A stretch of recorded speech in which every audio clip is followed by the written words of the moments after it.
Hello Mila, hello Jack, hello anyone else who's watching. Today's book is called Pingu Goes to Playgroup.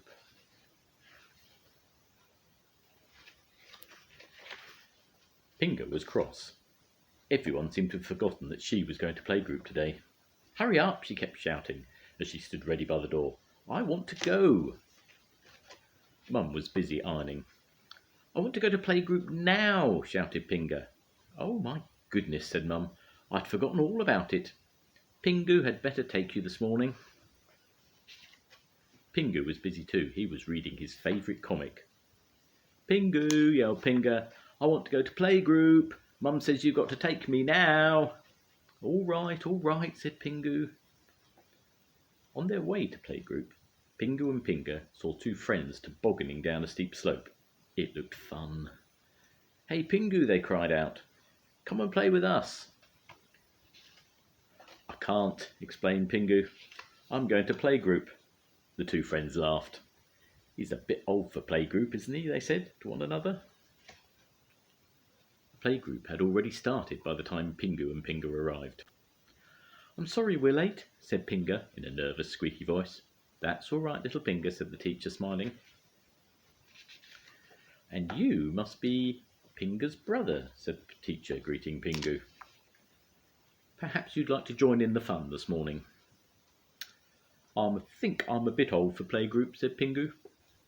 As Pinga made her way over to the seat, she suddenly slipped and fell flat on her face. Pingu rushed over to help her up. Are you all right? He said anxiously.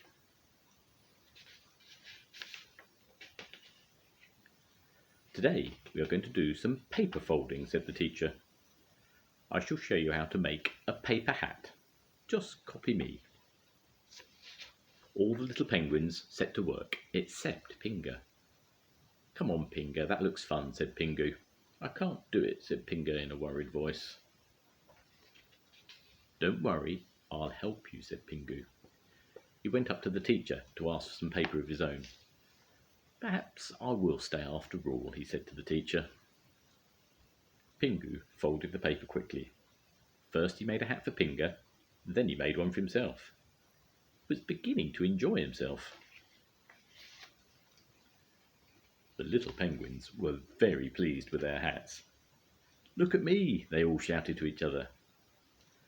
Now we're going to do some dancing, said the teacher. She put a record on the gramophone, and Pingu wound it up. The little penguins all clapped their hands and marched along in time to the music. Pingu joined in too and had a wonderful time. After the dancing, it was playtime. Pingu had to go on the slide first. He zoomed down it head first and went shooting off the end. Ha! Laughed Pinga, who was sitting at the top of the slide with a friend. Pingu had only just stood up when Pinga and her friend came hurtling down the slide and knocked him over again. Thanks a lot, said Pingu crossly. Now it was story time. The little penguins sat quietly in a row while the teacher read them an exciting tale all about a snowman. Pingu enjoyed it as much as everyone else. And then it was time to go home. You've all been very good this morning, said the teacher, as she waved her class goodbye. See you tomorrow. Goodbye, Pinga, said the teacher. I hope you liked having your brother at the playgroup this morning.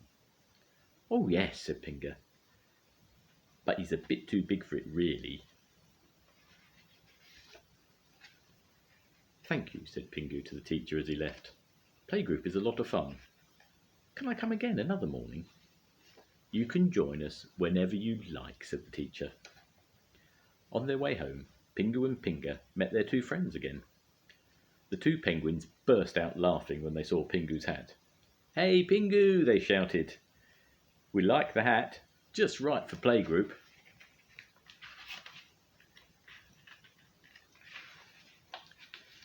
Pingu was furious that they were making fun of him.